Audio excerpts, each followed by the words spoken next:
Welcome to a realm where the pulse of sports thrills and the spark of technology sizzles. Join Ronald Unk Bolware and your charismatic host, Jay, aka Jonathan Anderson. Together, they unpack the latest in sports and technology. This is Noonish Sports and Tech.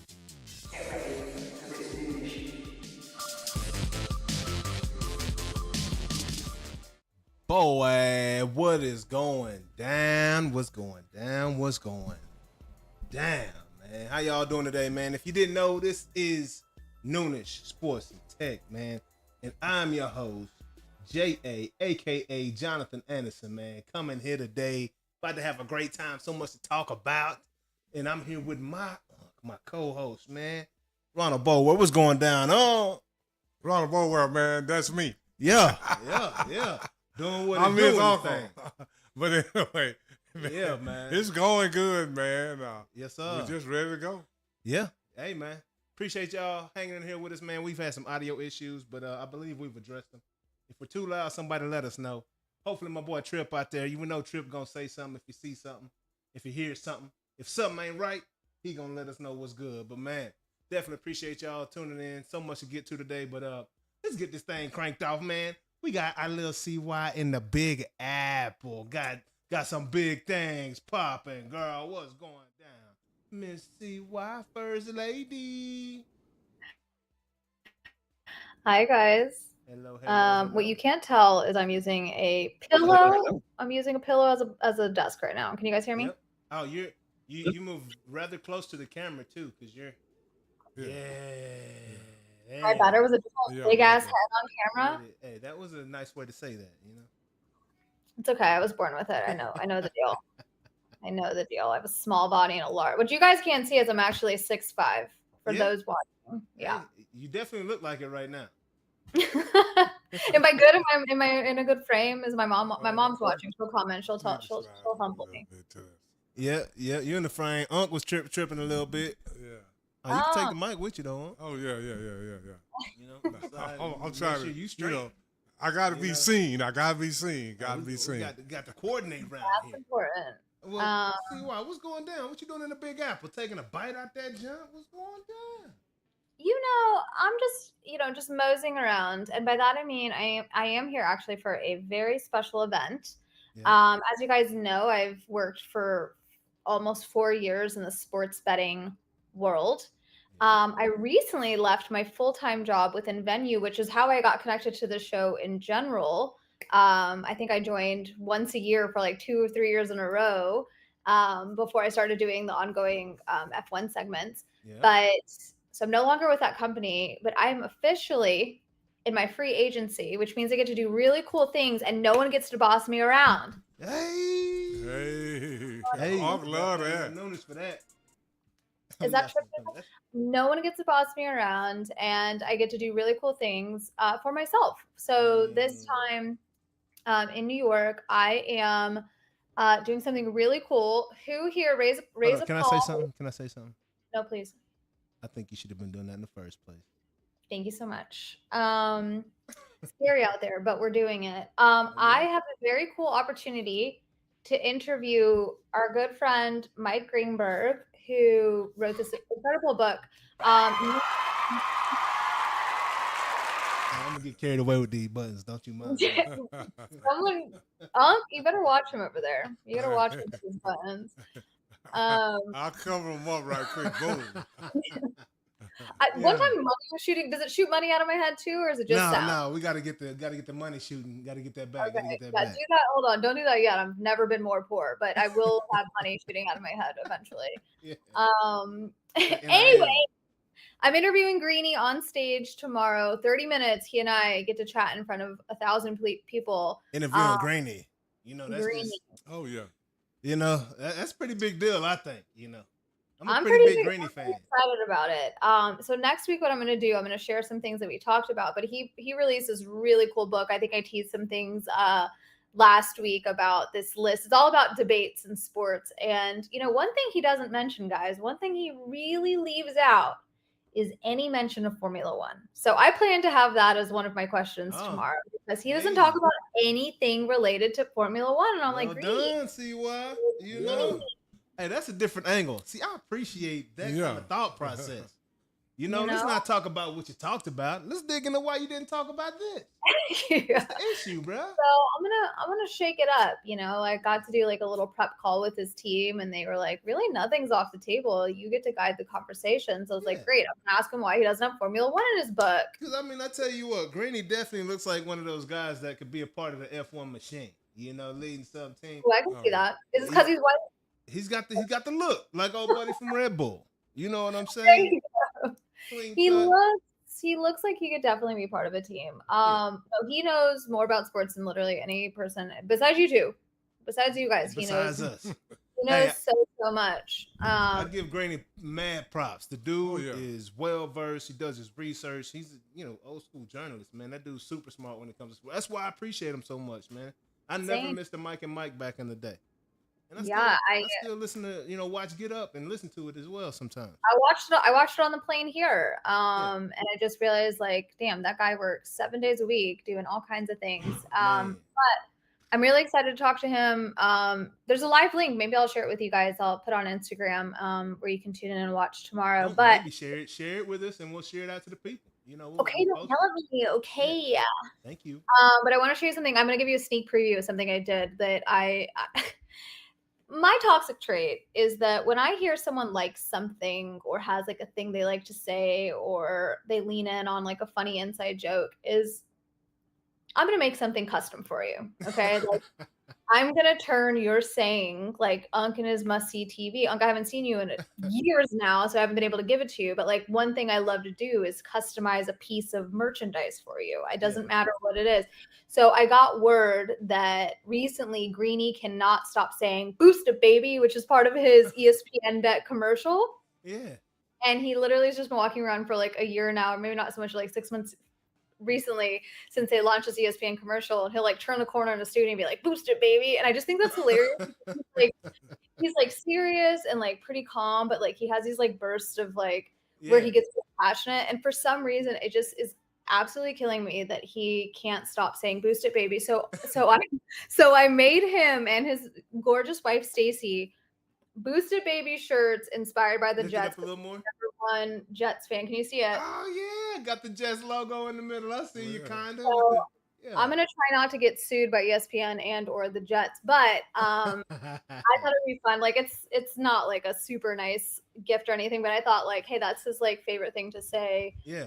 And one thing about me is I'm a gift giver and I like to customize things. So I hope he doesn't hate it. And I hope I don't get sued, but I'll be giving that to him on stage and quizzing him on his book, which you guys should check out.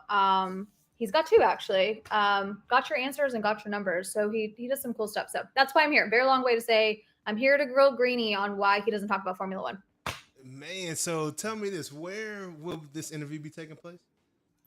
This interview is taking place at a conference called Next.io, and I'll post a link. It's here in the city, World Trade Center area, which is really incredible. I came here quite often as a kid and was here during 9/11. And so to stay here and to be in buildings around here and at events in this space is really, really interesting. It's different. No, it's cool to be back. Yeah, I'm sure Greeny, I'm sure he's leveraging quite a bit of AI, as busy as that dude is.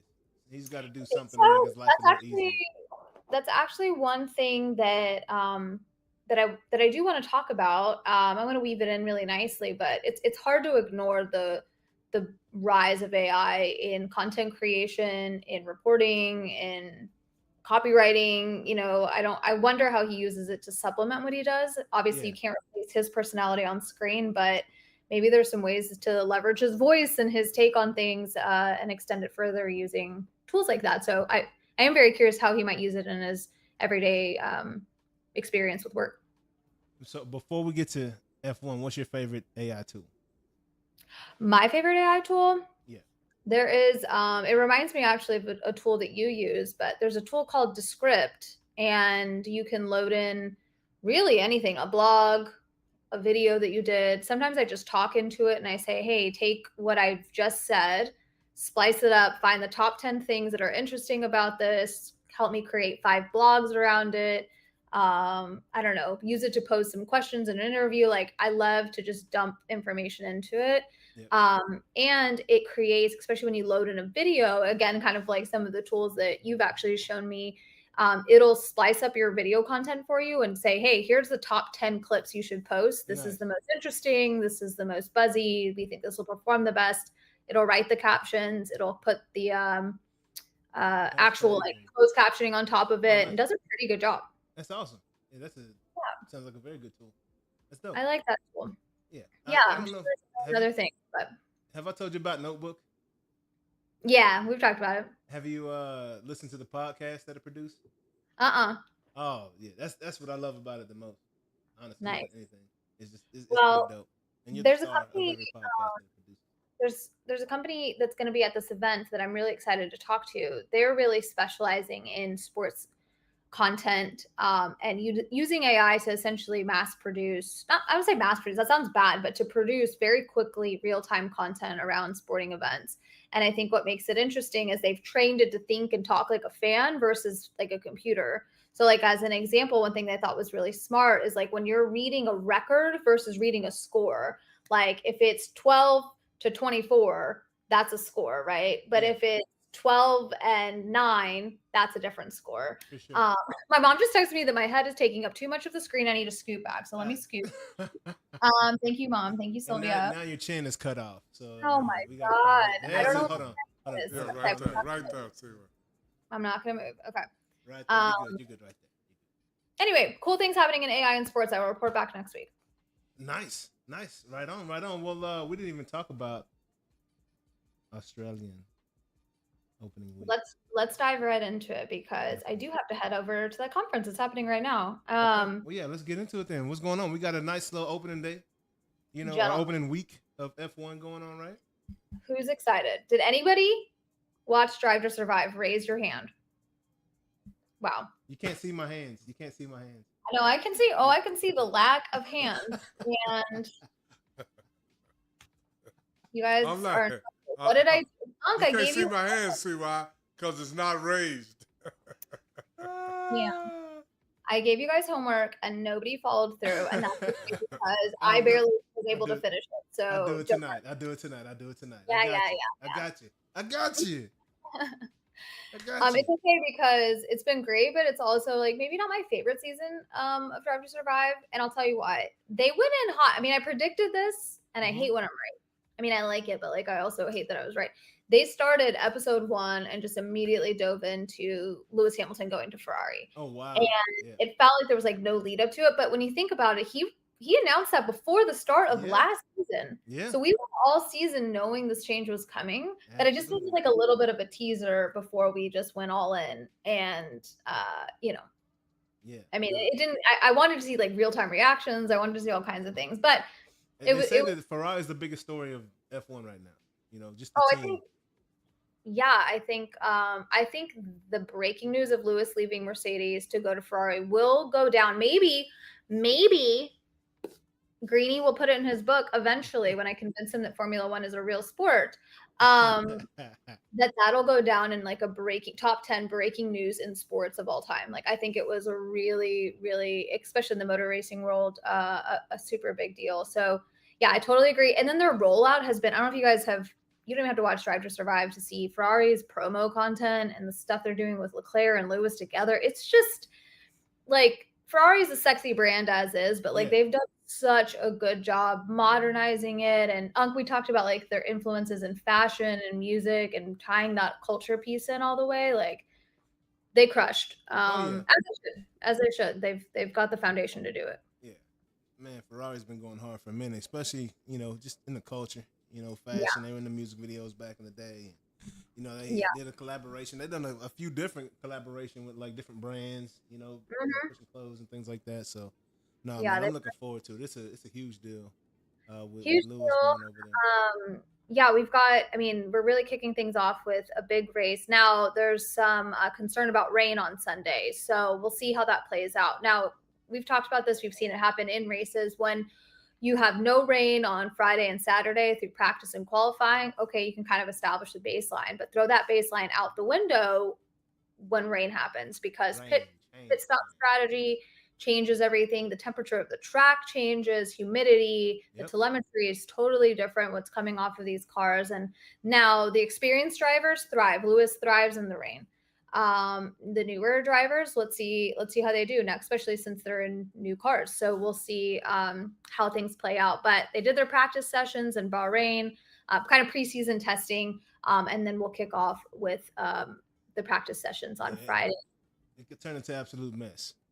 It could be messy. It could really throw, there's been some really interesting things when they bring out a safety car and how they unlap cars and how, like just depending on really where they establish those boundaries of like how hard are we willing to push the safety of the drivers and these cars in the rain, because it is certainly the visibility with the spray coming off the track is very scary. We saw that last year in several races where some of the drivers maybe not jokingly said, I'm afraid to die. Like, this is very going, I always rose 635, but I don't even like to go 30 miles an hour in the rain on 635 because it's the visibility is terrible. No one else knows how to drive. It ain't that serious. Relax, okay. Then you got those people who are like off on the side with their hazard lights on. I'm like, guys, okay, calm down. Let's all drive and let's drive forward together instead of causing accidents. But so yeah, rain is in the forecast in Australia for Sunday, so we'll see what that brings to us. But some other just quick tidbits before I give you my first race prediction of the season. Our papaya boy, Oscar Piastri, just signed a multi-year contract extension for McLaren. As he should. He showed up and showed out in his real true debut season with Lando as a teammate. He won several races, which is super key. So I think that the extension was inevitable, solidifies his place. Zach Brown is serious about winning a championship, and he's going to do that with teammates like Lando and Oscar. And then we've talked about Adrian Newey, who has designed all of the really most successful cars in F1. Newey has had a part in a large majority of them. He started his first day at Aston Martin. Remember, Daddy Stroll came in, was like, here's a couple $100 million, come build us a great car. So he likely won't. These cars, the changes he's making aren't going to affect this year's car, but next year for sure. So he's got some time to build. So Lawrence Stroll is the owner there, and Lance Stroll is his son who drives. He's dead set on having a winning car, at least one that can be in contention for a championship. So we'll see what Newey does. But yeah, we've got some quick races. We'll have Australia, China, and Japan pretty quickly. So I'm going to make some early predictions. Now, I will say that Unk might have just a good prediction because of rain. So Unk, you might have to give your prediction.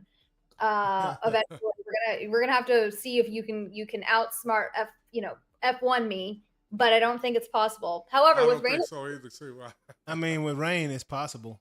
Rain, you could just take a stab in the dark. You could just literally. You know how people do their March Madness brackets like based on like color that they like or who's hotter, and then they win. Same energy here when there's rain. I think you could just literally make a guess because anything truly can happen. Straight crapshoot. I'm taking Lewis for the win. For the win? Yep. Okay. I'd really love to see that, as I always do, right? Like I always want Lewis to win. I have a feeling, just a little bit of a feeling, that we'll see McLaren, Red Bull, and Ferrari on the podium. I have a sneaking suspicion that we'll see a McLaren win, followed up quickly by a Ferrari win. And I'm leaning towards, hear me out. I kind of feel like it's going to be Leclerc. I don't know why. And I don't know if it's going to be a strategy thing. I don't know if it's getting used to the car. Like, I'd love to see Lewis. In fact, I'd really love to see a McLaren and a Ferrari one too. I just think it's going to take a little time. I don't think Lewis is going to come in hot with just a win right off the bat, just given the last couple of seasons with how dominant Red Bull has been, and then McLaren last year. So I want to always root for my dude. And in the back of my head, I'm like, just say it's Lewis. He's like the home team, even though he's not from here, and really no other driver is. And that's probably why I'm bringing it up to talk about that. I'm here to be a reporter, and I'm thinking that we're gonna see some diversity in the first win, and then I think Ferrari's gonna start humming, and I think it's gonna be really great, and they'll be definitely a contender for a championship this year. But I definitely see Lando fighting for it, and see Max being hungry to win yet again. Yeah, no, I'm sure he's hungry, but Lando, he was picked to win, so we'll see. How that works out. Yeah, We'll see. Well, I'm excited to report back after the race on Sunday. I'll report if I get sued by ESPN and the Jets for making it, and I'll see what Green has to say about Formula One. Hey, go enjoy yourself in that concrete jungle out there, man. Hey, kill it, That's break a what you leg. You know, show Mike and Mike what's up. You know, he needs to get on to noonish. You know, Hey, we should pitch you guys for a show. I think you could hang. I think you could do a great show. Man, we naturals, man. You know that'll be great. You know, I'm just saying, just put him on game. You know, tell him to watch, learn something. He'll be all right. Just do a quick pitch in the middle. Actually, I will. I'll say, hey guys, if you're curious about my excellent interview skills, please join me on Noonish at 1 p.m. Absolutely. Tell him Uncle come up there and talk to him, be on camera and debate with him, or else agree. We don't have to debate, because I'm not going to debate the facts. I'm just going to debate opinions. Granny's a Michael Jordan guy. He actually covered him his entire career in Chicago. So. See, I know my Greeny stuff. See why? So Greeny know about the 80s. I'm on point, ain't I? See why? That's literally what this whole book is about, is like a sports debates. I know I gave some of them. I think I gave okay, I'll just throw one out there. Like, this is a debate where I could see, you could crush this. Are you ready? Yeah. Okay. This one says, what are the top 10 most impactful rule changes in sports? I'll give you an example.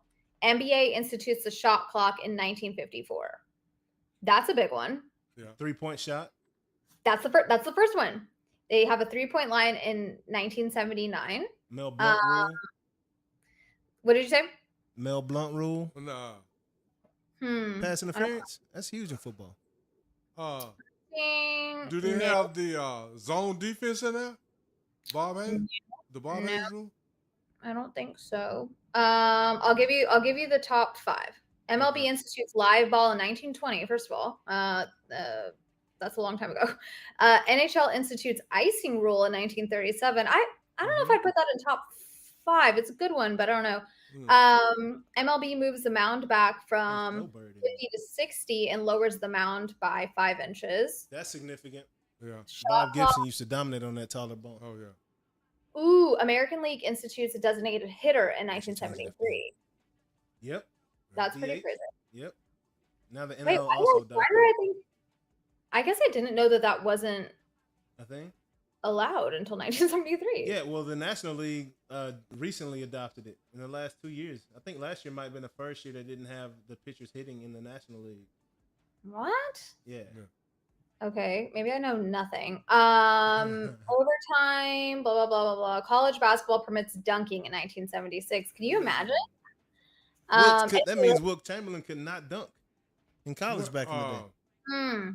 Wilt Chamberlain probably could dunk because, they actually stopped dunking in 60-something. Okay. Yeah. Because of Wilt? Because of Kareem. Because of Kareem? Yeah, in college. They didn't want him to dunk in college, so they took out dunking.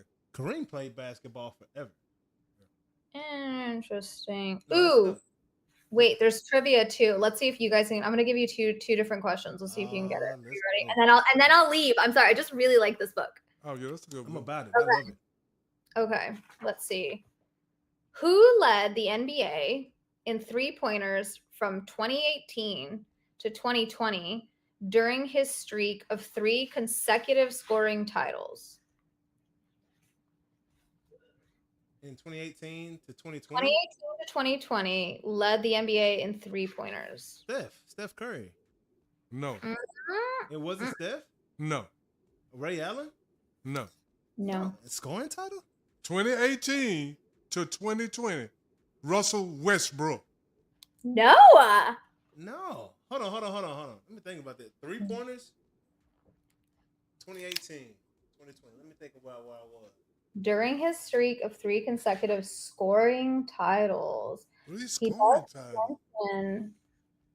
Okay. Do you want me to tell you?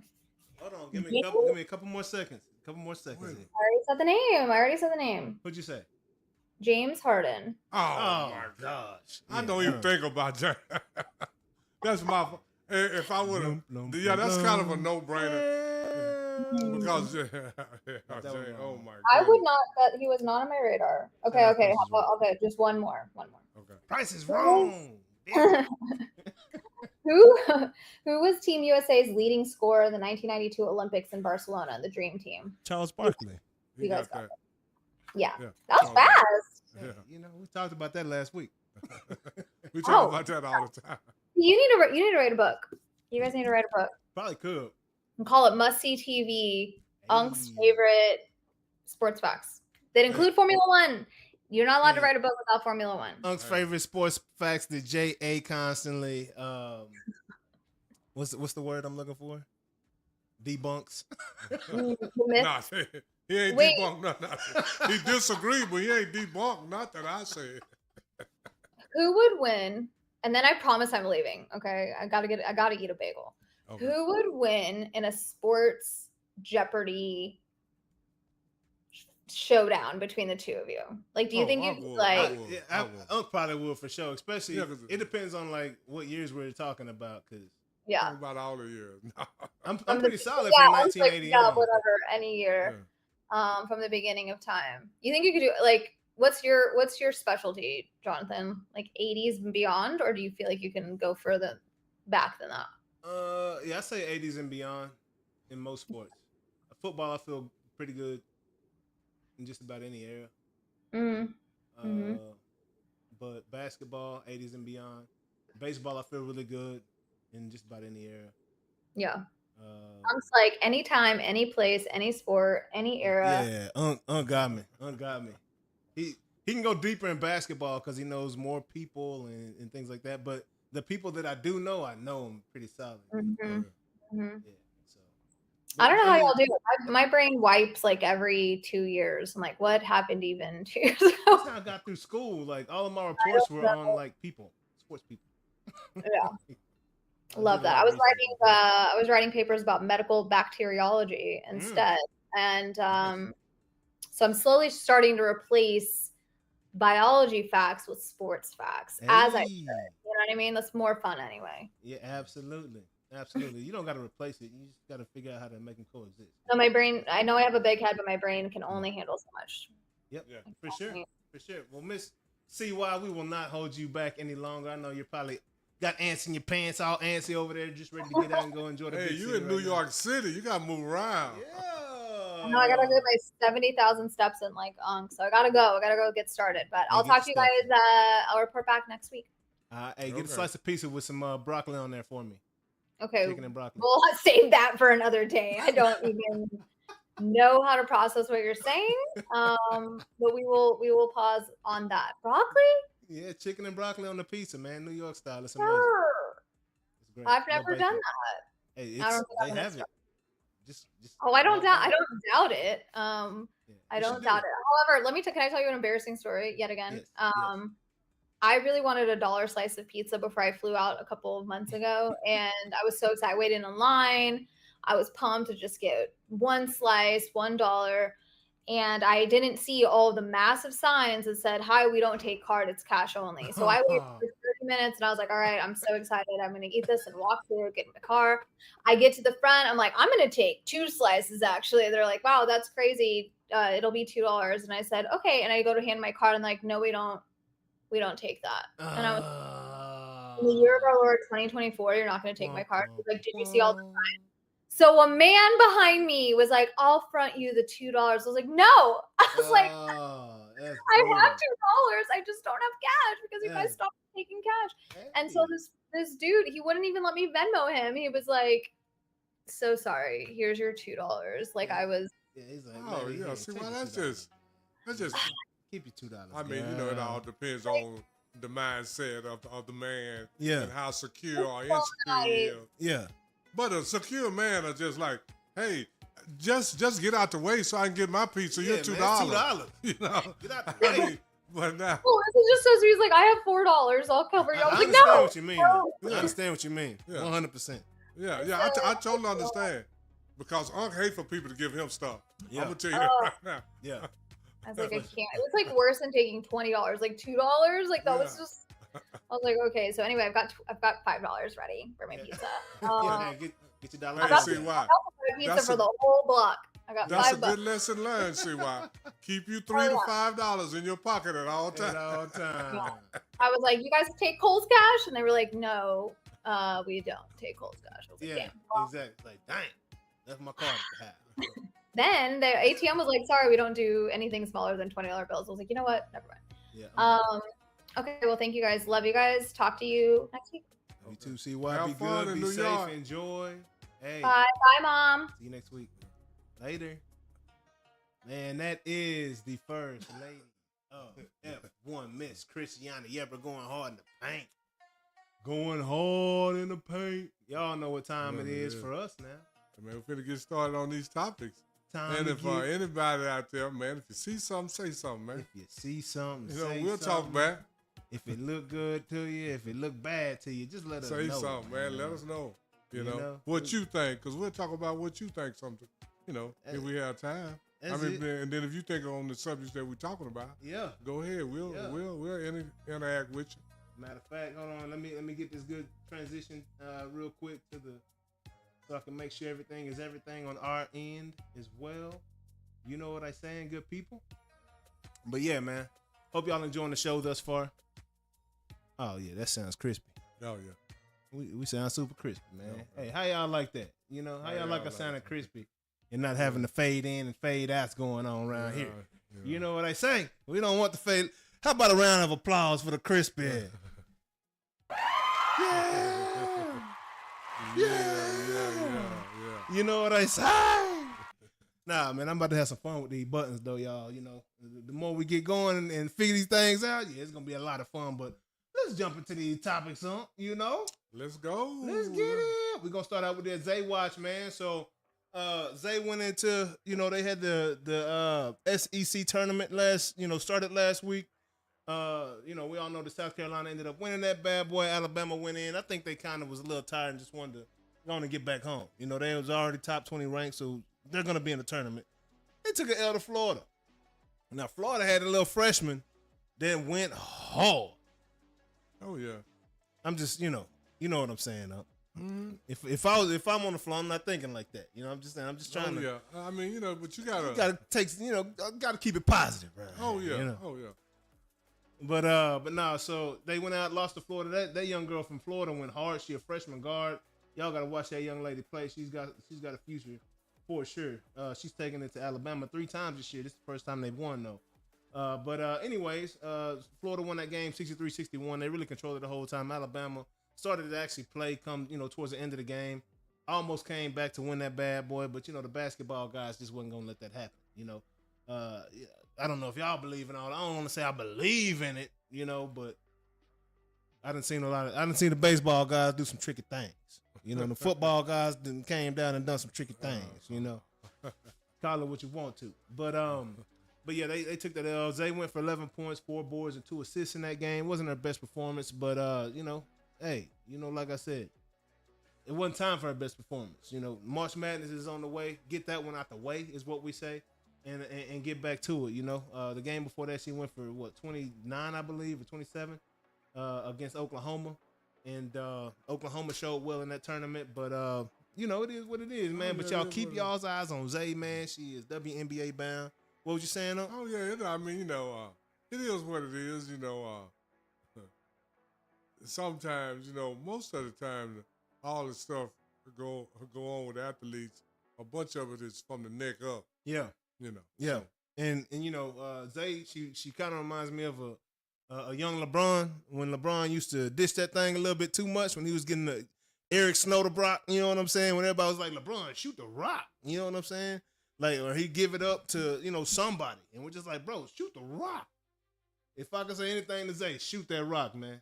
Your teams, they have a better chance of winning when you shoot that thing. You know what I mean? I know you're giving everybody the opportunity of playing within the offense, but hey, when it comes down to this tournament, players win games, championships, defense, teams. But hey, big players make big plays come this time of year. So you that big player on your squad. I know you got some more people. I know Miss Barker's Cole. Y'all got some shooters out there. But Zay, do what it do, man. Take over. Take over is all I got to tell you. Because you got the ability. Looking forward to it, man. It's gonna be a lot of fun. But moving on. Wow. NFL free agency. It's been crazy, man. It's been crazy around here. Yeah, it's been kind of crazy, kind of sort of, you know. A lot going on for most teams. And, of course, you know, Dallas is not doing much at all. M.O. They re-signing the players they already got. They developing the players they got on the team already? I said they re-signing them. Don't try to put words in my mouth. I said they re-signing the players. You ain't saying nothing about no development. I mean, no, I'm just saying what I see. Yeah. They, what's the guy name? Osi or Asa, whatever. Yeah. Oso is what I'm gonna call him. OCO, man, he got a nice little deal, 4 years, $80 million. You know, they in conversations, you know, with Michael Parsons. We got the running back out of Denver, Williams, you know, which ain't a bad deal. He had a second year back from a knee injury is typically the stronger year, and he had a decent year last year, but he was in one of 3 backs in Denver that was running, and probably more throughout that season. But is he any better than Rico Dowdle? Yeah, I don't understand what's going on with Rico. I don't think he's better than Rico Dowdle. I mean, so he runs hard. I do appreciate that. He had a solid year the year before last. Well, Rico had a solid year last year. I like Rico Dowdle, running man. behind the line he had. So I don't know what the Cowboys is doing, but on to the next. Keep on talking about. You know, I want. I mean, what's up with these boys? Like, is Jerry just like, man? Is Jerry really just like, man? No, Jerry said they gonna come to the games regardless. Yes, that's what Jerry knows. But this is what Jerry said last week. I am not going to fill the team voids through free agency. That may not be. It's very close to verbatim. I'm not filling voids through free agency. So how do you fill them? Through the draft, I guess. But you got to be a good drafting team, and I don't see none of their draft picks really excelling over the. You know, Michael Parsons, you know, here and now. Man, I figured we'd at least be addressing our offensive line through free agency. Obviously, that is like, I don't want to say it's one of our weak. That's one of our weaker areas, no doubt. You can't really do anything without an offensive line. Of course, quarterbacks got to be addressed. They got to draft a quarterback this year. They got to start getting somebody in place that they like. Learning the system, man. Because, you know, the future's not Dak. Dak wasn't even the past. He just so happened to be here. Dak was a Band-Aid that ended up being a cast. Hey, I'm just saying. Long term. Yeah. It's supposed to be short term. I don't expect anything from the Dallas Cowboys and Jerry Jones. I don't. I'm being real. Yeah. Because he's doing nothing. The same thing he did last year. How are you going to get better when your draft choices are coming in looking mediocre at best. Yeah. And then you're not getting anybody in free agency. Yeah. But mediocre at best. So how you gonna develop to a better team, man? Yeah. So I don't see it happening. It doesn't make sense. I don't know what's going on with Jerry. Yeah. But I have no faith in him or the Dallas Cowboys at all right now. I mean, I'm just being honest. We re-signed Turpin. Okay. You know, and I think, and we did get Jonathan Mingo at receiver, so I think he's going to be a factor this year. Good size target. I think last year when we got him, they knew that there was no point in showing him last year. Why? What's the point of risking this kid, right? We ain't winning nothing. We're not going nowhere. We weren't going nowhere anyway, even if Dak was at quarterback, is what I'm thinking, you know. But I'm just trying to think through why are they so confident. You know, I do like Turpin. Mingo the boy looked like T.O. in his uniform, and he wearing number 81. Yeah. And he was a dog in college. Yeah. You know, he played with DK Metcalf, didn't he? Or was he a little bit after DK? Yeah, I think he came a little bit after DK. Yeah, because it was DK and A.J. Brown. That's right. Because they was at Mississippi State. Yeah, Ole Miss. Ole Miss. Ole Miss. Yeah, I mean, the boy looked like DK, and, you know, like, we're going to get to DK here in a little bit. But man, like, you know, from a defensive standpoint, I'm not confident in our D-line. I'm not confident in our linebackers. Not confident in our secondary. Not confident in our receivers. On offense, not confident on the line. I'm more confident in our receivers. I'm most confident in our receivers than anything else. I'm good with CD Lamb, Jonathan Mingo, and Turpin. I can work with that.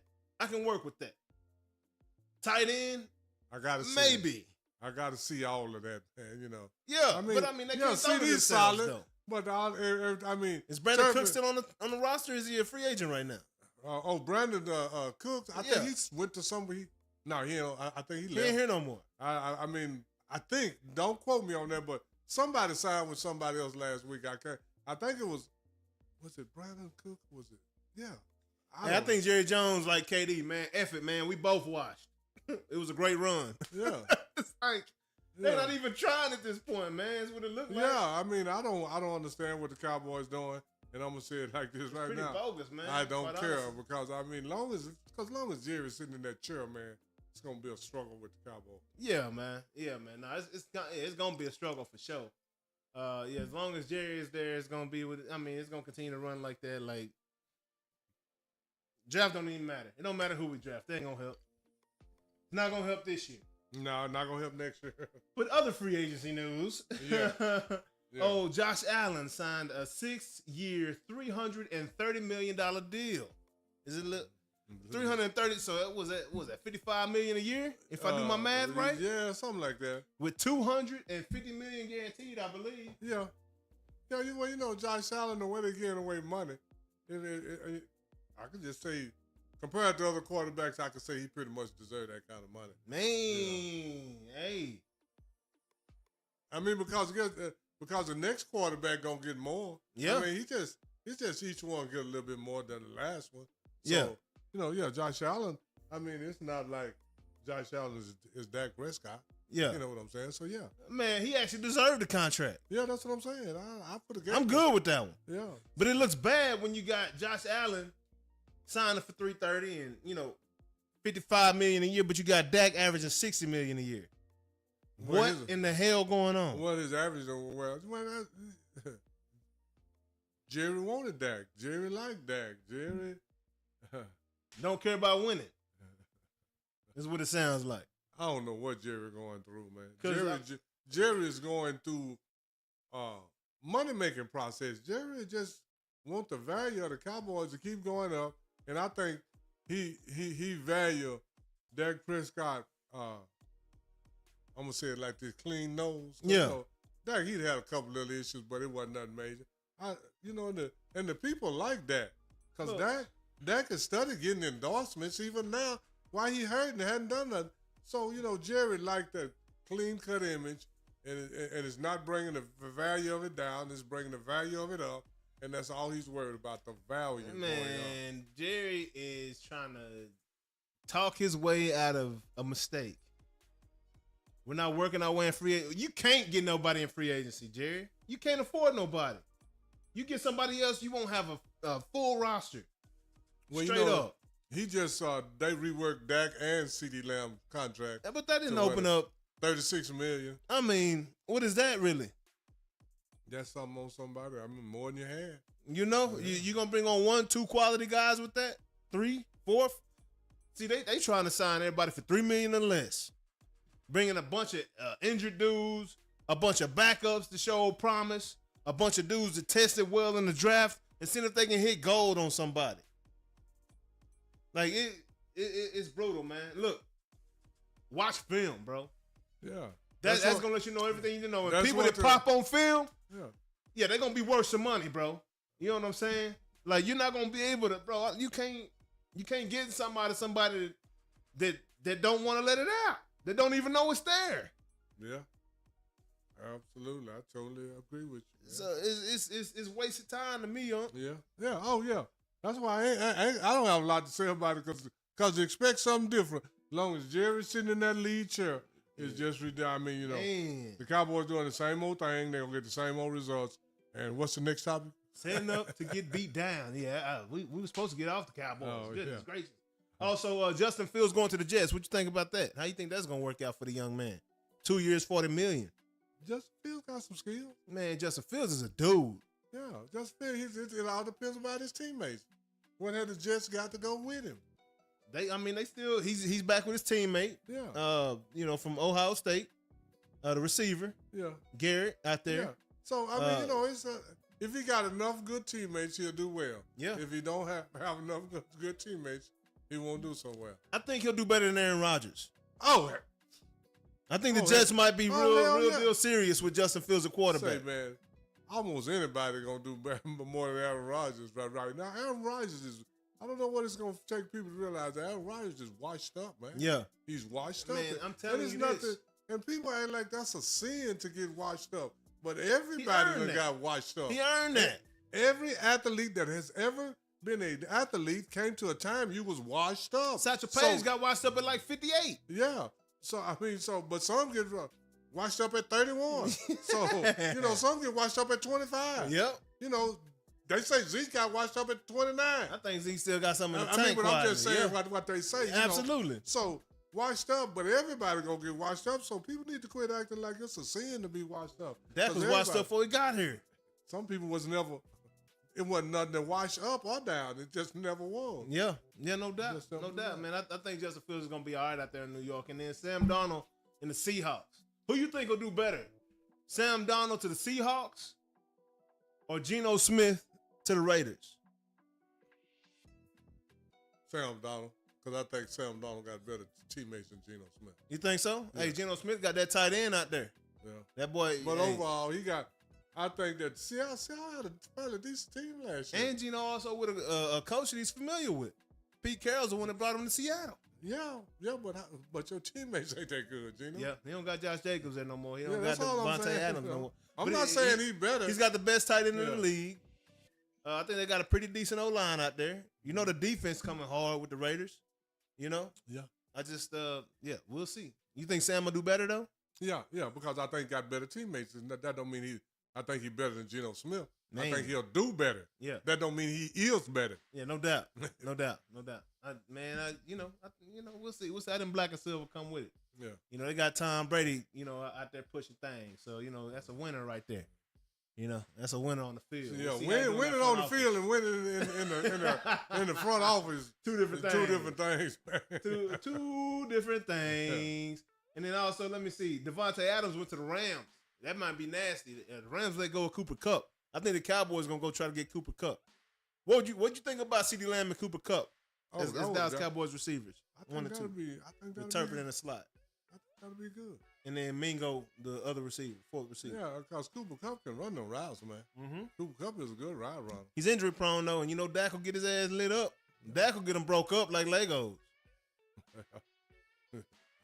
Well, he wasn't playing with Dak all the other injuries, so I don't know. If you're injured, bro, so we can't blame nothing on Dak. Yeah. Matthew Stafford must have did something. If you're injury-prone receiver, stay away from Dallas, homie. That's all I got to tell you, dog. That's all I'm trying to tell you, man. Oh, yeah. Let me see. And then who else? Who else we got? Myles Garrett signed the largest contract for any individual outside of playing quarterback. Yeah, 4 years, $160 million. Yeah.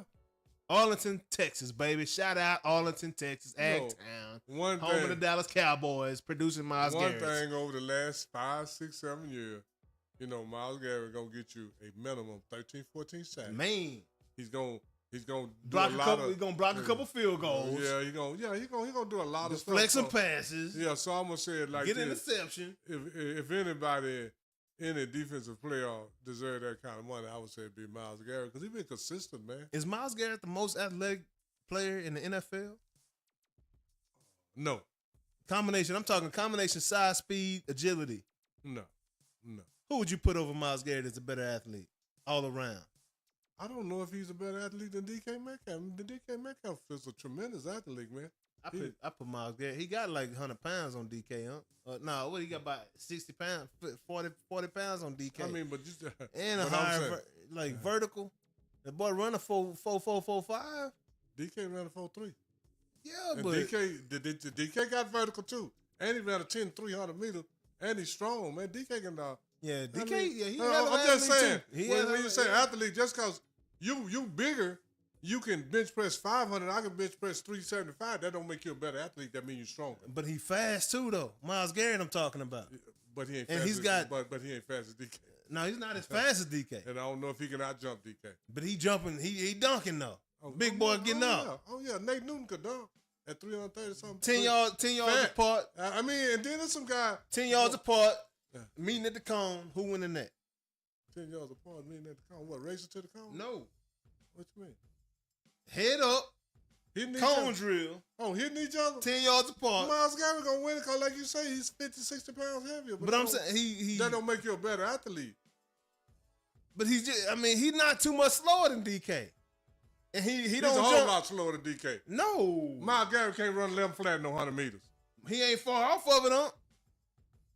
Okay. I'm just saying, I don't know. You ask me, I just say, that don't mean it's DK. And then it could be, when you say best athlete, the best athlete is probably somebody we don't even know, or whatever in the NFL. When you say best athlete, we're not talking about just because you can run over me and you can bench press more than me. That don't make me you a better athlete. I'm just saying. Okay, I don't know. all right. So DK ran a 4.3, Myles Garrett ran a 4.64. Yeah, I'm just saying. Okay. And then I'm believe this or not, I don't even. What's his name is probably a tremendous athlete. Who's that? Tyreek Hill. I bet you for his size and his he probably could bench press almost 400 pounds. But he's just small. Him and Turk are the same size. They completely different physiques. Yeah. Him and You know what I'm saying? But man, I'm just what up? I'm just saying. What up, everybody over here on all the platforms. Everybody in the chat, man. Appreciate y'all tuning in, man. If you haven't already, man, go subscribe. Hit that subscribe button. Notification bell, man. This is Noonish Sports and Tech, man. I'm J.A. This my Unc right here, Ronald Bowl, where I call him Unc. We really family. This ain't just no thing. So this is Unc, for real. Appreciate y'all tuning in, man. But it's what we do. This is how we get down every Wednesday, talking man. Sports, man. Talking sports, man. Just, randomness, having fun with it. But, we got some insight on some things. We'll say that. And some experience in this sports world, man. Professional sports, whatever you want to call it, man. We have a good time with it. If you don't know about the show, man, and we bridge the gap, man. We bridge the gap on everything. So talking about new sports, old sports, we want to inform the people. This is where you come and learn, okay? And you get another point of view. This out of that dry, media out there. Everybody saying the same stuff. Everybody saying the same. People getting paid to say certain stuff that they don't even believe. Hey, you watch long enough, you'll see who the trendsetters are. You watch long enough, you'll see who the trendsetters are. Because things that we talk about on here every week often get dispatched out to the rest of the world. And then they put it out. I say that they have bigger platforms than us right now. But with people like you watching and tuning in, man, we will continue to grow, and we appreciate y'all. Absolutely. For sure, man. And hey, you can hit that super chat on YouTube. You can hit whatever, man. Y'all donate. Help us continue to buy new equipment and do things and make this show better. We're going to keep coming at you with these facts, man. Talking about real things, man. Talking about real subjects over here over at Noonish, man. But anyway, also, good news. Devontae Adams, of course, we said we went to the Rams. Chris Godwin re-upped with the Bucks, which is dope. The Commanders, I feel like, are making all the moves the Dallas Cowboys are not making. They're signing offensive linemen. They're signing defensive players. They're signing guys that they need, addressing the issues that they had. They also have a winner in the ownership box by the name of Magic Johnson. Oh yeah. That knows that things ain't gonna get better just staying the same, Jerry. No. What you thought this was, dog? You think you Dak Prescott away from winning games, man? You must be smoking crack. Nah, Jerry on some different stuff, man. Jerry on crack, if you think that. Nah, Jerry on that. Hey, I'm gonna tell you this, Jerry on that money, man. That money is more addicting than anything, man. Yeah, he winning with that. Yeah, he winning on that in the money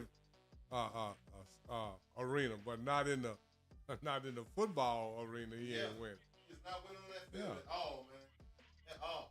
But and my fault, y'all. Had a little kerfuffle right here. Had to come get off camera real quick. It's not typical of the Wednesday show, but whatever. But it is what it is. You know what but we live, so things do happen.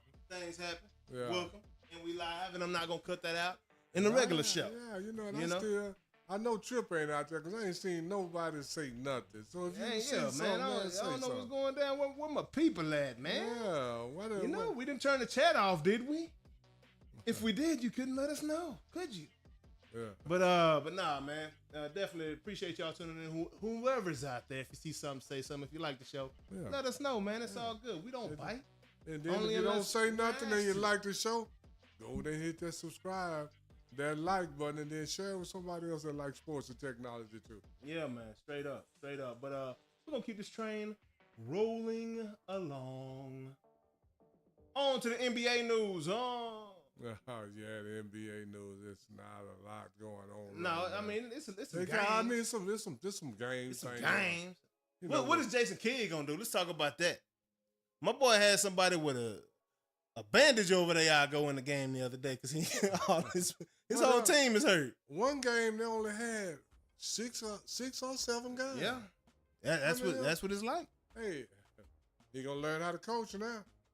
Man, he gonna develop some guys now. Is this the worst season of any NBA basketball team? Like as far as injuries and just playoff bound, going from the finals to what the hell happened to that team that you've ever seen in your life?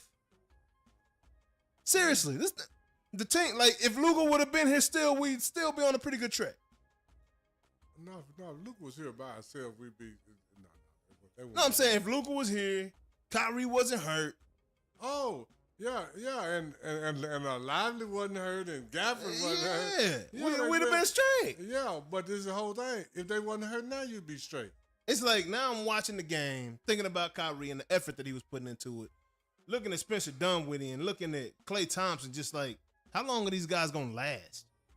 Like, is this really the best thing for them right now? Like, these are the thoughts that I'm having. Is this the best thing for them right now to be playing these games with this effort? Because, like, they have really no chance of succeeding at this point. Or is it just me? Well, because they're going to play hard because they're NBA guys. They don't want to go out there and get blown out by 60 a night. No, you said something that's not true. They're going to play hard because they're NBA guys. Well, I'm going to disagree with that. Yeah, you're right. but I'm still in that 90s state of mind. Saying, you know? if you are a prideful athlete, I don't care if I'm on the bench. Okay, so-and-so got hurt. I'm in there now. That's the way every player should think. I'm in there now so I can make a difference. Yeah. But I got to know my filter. I got to make a difference in the things that I can make a difference in. Yep. If I'm a good rebounder, man, let me increase my boards by 1 or 2 or 3 per game. Man, you see, Joker had 2 triple-doubles in the same game. 2 triple. But went 30-20-20. And what's the other triple-double? Split it in half. Oh, yeah. Okay. Yeah. I mean, like, what? How do you do that? Like, that's the first time it's ever been done. Yeah. That's 2 triple-doubles in one game. Yeah. That's insane thinking about that. And we're going to get to that, but yeah.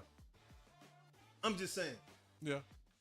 That's crazy. But, I mean, the Mavericks, like, what? With such a depleted roster, like, what do? Do you just call up a bunch of the G League guys and just tank? And just go out and make sure you get Cooper Flag? Or, it's a lottery or whatever, but give yourself the best odds to get Cooper Flag for next year? You got 7 guys. Guys are coming back. I saw Caleb Martin come back. I don't know if Anthony Davis is going to come back. Like, what's the point of these dudes playing at this point?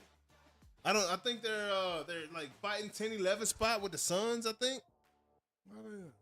Well, the people done paid their money, and you done got your check. Go play. Hey, go play for sure. I mean, go play. Go play, yeah. And go play like you playing to win championship. Yeah, no doubt. Let the chip. See, Uncle's old school athlete. Let the chips fall where they made, man. Yeah. Give it all you got, and that's all you can do. Yeah. But I'm going to tell you like this, just going out there, going through the motions, I think you got a better chance of getting hurt than you do if you're playing hard. Hey, man. Hey, these boys out here giving they all like that. Like Klay Thompson, these guys here on a 1-year contract. Hey, man, them Mavericks, man, you bet to re-sign that dude, man. Out here putting that boy that had 3-4 like serious injuries and out there playing every night on a squad that he knows. They beat San Antonio the other night.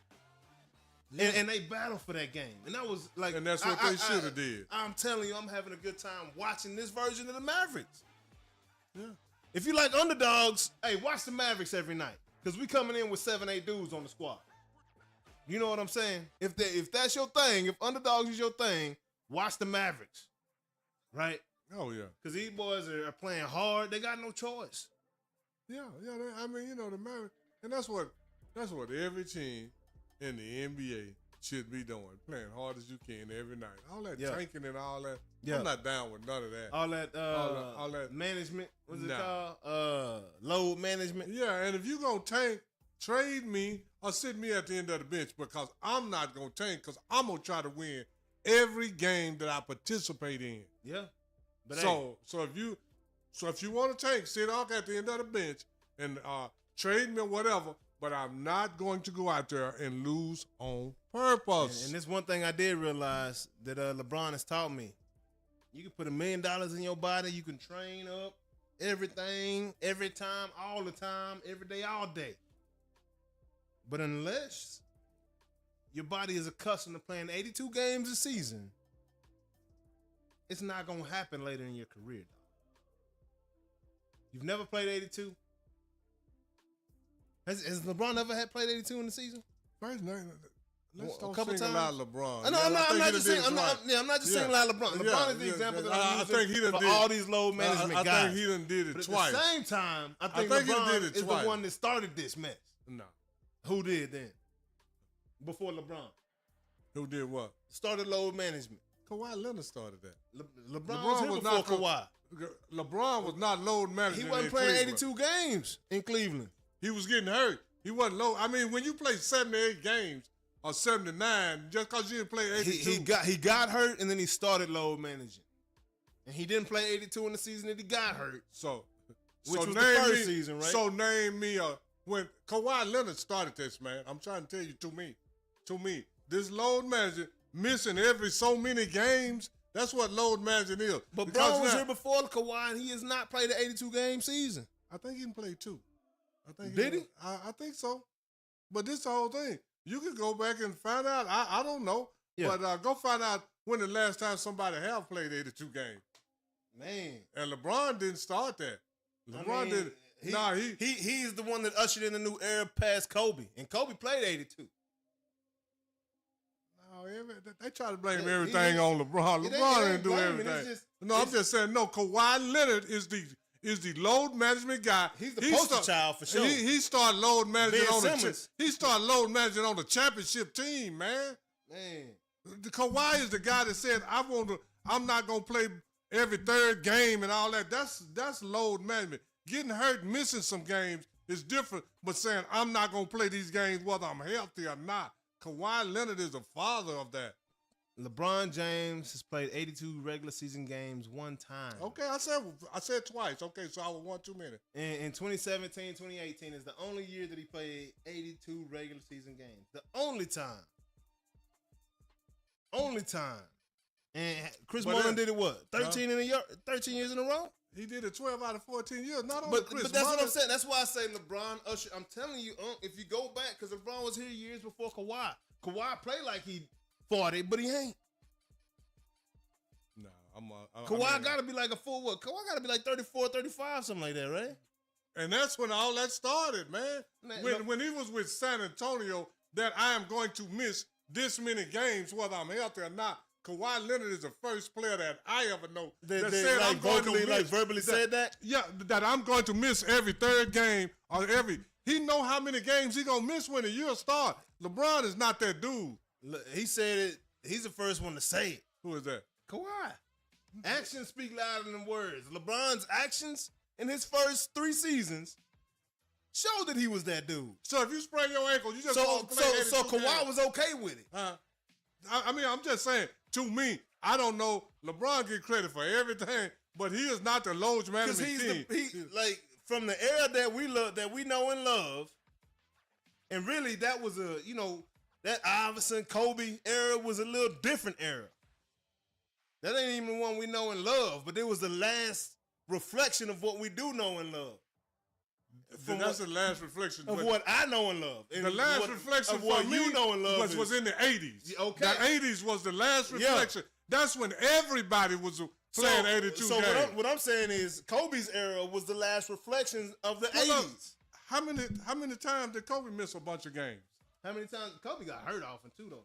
Okay, like LeBron can't get hurt. But LeBron it was some load management stuff going on after he got hurt. After about year 12 or 15. But Kawhi Leonard started that on a team going for a championship with the San Antonio Spurs, man. I mean, don't blame everything ain't LeBron's fault, man. Like they're gonna start blaming all this 3 points. Everything on LeBron. I mean, I'm just saying to me. Kobe played 82 games 4 times. 4 times. I didn't know a hell of a lot for 20 years. No, it's not.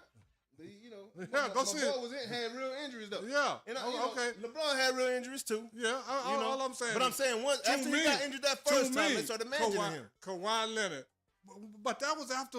That was when he was with Miami. He already played 6 He didn't play 82 in his first year. He got hurt. I'm saying he got hurt in Cleveland his first year, and after that, they started managing his games. So when did he play 82 games then? It wasn't his first year? 2018, 17, That's what I'm talking about. So why you going to wait after you played 10 years to play 82 games? I'm just saying they started managing. Seemed like you would have played 82 because now they feel like I don't know. He's strong enough and he's back clear. I don't know. I can't answer. No, I'm just saying he might have been hurt. So we don't play. But anyway, on to the next one, man. LeBron has caused everything in the NBA. No, I'm trying to understand why you such a LeBron apologist. I have not connected those dots yet. I ain't no LeBron apologist. I can tell you everything LeBron did bad. The same way I can tell you everything Michael did bad. Yep. I can tell you everything Kareem did bad. Yep. I can tell you stuff Will Chamberlain did bad. I can tell you stuff Jerry West did bad. Yep. I'm just telling you that LeBron get blamed for everything. When he on the team, he the general manager, he the coach. He started load management, and I'm going to say... Well, we had a vote. This is the LeBron era, so we're going to get blamed in this era. Look what year LeBron came in the league. 2002. And he didn't play 82 games till 18. Yep. You going to wait till you get to be an old man to play the whole game? He should have did it when you were young. Talking smack about him not playing, about him load managing. So now he going to do it because people talking smack. Absolutely. Same reason why he's trying to do it this year, but he can't and just got hurt again. Your body can't handle it, dog. It can handle it 7 years ago, but at 40, 32, you still feel young and spry. That's still young buck era, really. All I'm saying to me, Kawhi Leonard did it way first. He was the most bold about it. But LeBron did the same thing. He just wasn't talking about it. He just wasn't saying it, but he was doing it. Him and D-Wade sitting on the bench, chilling, watching Bosh get down. Yeah, they've been doing that. Stop that. You could have talked all day because I ain't seen Bosh get down since he left Toronto. So you could talk about. That's why you left. Bosh had a few double-doubles out there in Miami, man. You're absolutely right. A few. He should have had hundreds. You're right. He had hundreds up in Toronto. We had a few down there.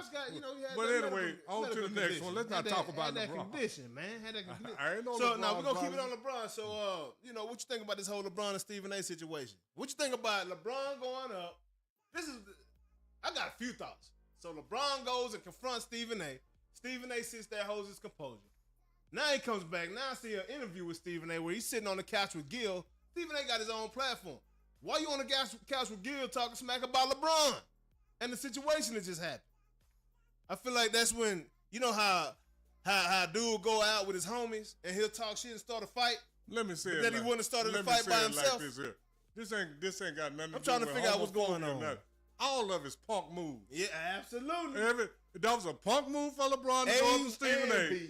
That was a punk move for Stephen A not to say nothing. And then it's a punk move for you to talk shit on the couch when you didn't say nothing to him. So it's all punk moves. At least LeBron came to your face, dog. It's all punk moves. But why is it? Because LeBron know this here. You gotta rise above that. You have done a good job of rising above all this stuff. But what if that's the first time LeBron saw Stephen A? Since Stephen A said what he said. It doesn't matter. Because what's going on, that's why you and Bronny make the big bucks. Y'all gonna get the criticism. You got to be able to handle it. Yeah, no doubt. But this is the thing. It's the thing. So, somebody got your name in their mouth. All right? Talking about you and your son, okay? Somebody got your name in their mouth. All right? the very next time you see him in person, you gonna walk up to him and say something, ain't you? Or regardless of where you at. I'm gonna say it like this here. LeBron stepped up to him during the game. I'm gonna say it like this here. If between me and my son, we almost making $100 million a year, I'm gonna laugh at your ass. Y'all making about 200 million. I mean, whatever. I'm just saying, just between Bronny and LeBron, I ain't trying to overestimate. Yeah. But between them, they're making somewhere around $100 million on commercial followers, everything. Yeah. Followers. I'm going to laugh at Stephen A. Yeah. I'm not finna go up to Stephen A. and say nothing. Yeah. But see, Unc ain't got no $100 million at stake. Put my name in your mouth, I'll meet you at the corner of Bell Line and Copper Hill. Because you can't sue me for no other. Yeah. You ain't gonna talk about my son. Yeah. But the first thing, you don't even know me and my son. Yeah. So but if me and my son is making $100 million a year, I'm gonna laugh at Stephen A. But does the money change the situation though? Yeah, it sure does. It's still this man talking about his man's family, right? The way that LeBron took it. Okay? The way LeBron took it. And so let me say it like this. So the next time LeBron saw him, he picked a moment where he thought he could go and say something to him. Now I do think it's a better way for him to handle that. I would ignore him. I would act like he wasn't even there. I wouldn't even acknowledge he was in the room. If I was LeBron James, if somebody say something to me about Stephen A., I'd do like he did before. I'd say, who? But Stephen A. Who? I agree. Who? But this is the thing. Stephen A's probably got the largest platform in sports. From ESPN to his own social media. Yeah. Like he's probably got the biggest platform. So it's a little different when you got somebody with such a large audience spewing your name with your son attached to it out of their mouth. I get it. Do I think LeBron could have been a little more professional? Yes. But do I also understand nothing on site? I know what on site mean, bro. Because this is the whole thing. Y'all ain't gonna do nothing but talk on site. Because if you hit Stephen A., that's $1 billion going out your pocket. That's a bad look. So what you gonna do? But that's all you gonna do is talk. But if that's all you can do, is that not what you gonna do? No. Because I ain't no talker. Oh, yeah. I'm a doer. Because I can't sit up there and talk to Stephen A. without going in his grill. Yeah. I'm just saying, one of us going to lead out with a couple of teeth missing. Yeah. But I ain't got no $100 million at stake. Man. No $200 million. So LeBron, and then if I was making that kind of money, and this is what people got to realize, if ain't nobody talking about you, I mean, you ain't doing nothing. Mm-hmm.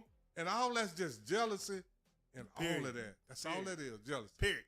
Like Coach Bob. But I would say LeBron James should have just been like he been on everything else, just been bigger than that and keep it moving. I would never mention Stephen A.'s name. Nobody could get me to say his name. Nobody could get me to talk about him. Nothing ever again. And he should have kept that platform. You know what, Tapper? Stephen A. I'll go away and me and Brian still be making money. I feel like Stephen A. took the lowest blow.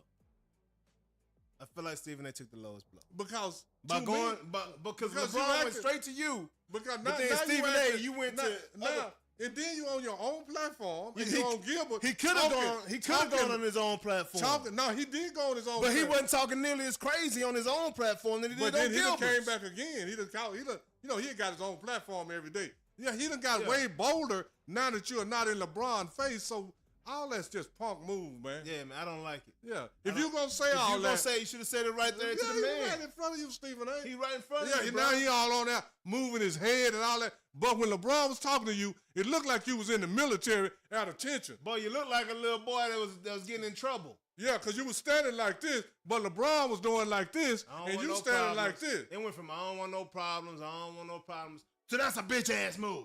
Yeah. So like back on TV. Bro. And that's what I would say. All these dudes ain't number. If King James feel like he can get unprofessional for a second, dog, then get unprofessional with him. Bro. I can too. You know what I'm saying? So what you rolling up on me for? Who really bought that? Yeah. You know what I'm saying? Yeah, we right here in crypto, in front of everybody, in front of the whole wide world, bro. I don't give a you stepping to me, I'ma step back. I don't care if you 6'9" or not. I'd have grabbed a chair and stepped up there, dog. No, I'm staying on the ground. I don't care my leverage. All that, you know what? I think both of them did it for more clicks, more followers. Yep. It's all a game. Hey, Stephen, I'm gonna be out for about a week and a half. I'm gonna charge you. Keep me in the media for a couple weeks, and that'll carry us through till I come back. Yeah, that's all that is, man. That's it. No, it's fun to talk about, though. Oh, yeah, that's a lot to talk about. It's fun to talk about. But all of them just punk ass moves. That's all. Yeah, they are. So what about Jimmy Butler? And I don't know if Golden State played last night or not. I could check and see. But since he arrived, they're 11-1. Yeah. Do you think they really a contender at this point, though? No. Still, you don't think so? No. Why is that? I mean, because they don't lack anything. Looney's a champion. Who? Looney, the big man down low. Yeah. Draymond's a champion. Draymond's a champion. Steph a champion. Hey. Jimmy Butler ain't. Hey, you hear what Shaq been saying? Oh, Shaq always saying something. You hear what Shaq been saying? What he say? Hey, it's about time y'all start putting Chef Curry in that GOAT conversation if y'all gonna have one. Cause he beat, if y'all got LeBron in there, he beat LeBron. He got 4 titles too. I've been saying it. Whose era is it? I've been saying it. And I think it depends on who you ask. We did the vote on here on Noonish, and absolutely it was LeBron by a landslide. By anything, it depends on who you ask. Yeah. Depends on who you ask. Absolutely. But Steph Curry ain't no GOAT conversation. And as far as I'm concerned, the GOAT conversation don't even include the people that really should be considered to GOAT. Kobe, LeBron, or Michael should not. I mean, when you're talking about, in my opinion, Wilt and Bill should absolutely belong in that conversation. Bill, Russell, and Kareem. If you ain't got them in the conversation, you ain't got no conversation, as far as I'm concerned. Yeah. And this is the thing. That don't mean they the GOAT. Because what they did it against who they did it against. They didn't do it against everybody. And I will say this: 3 years ago, I wouldn't have said that. What? That Wilt and Bill and Kareem was on there. But since I've been educated by my uncle, just like y'all, you know what I'm saying, on these old schools.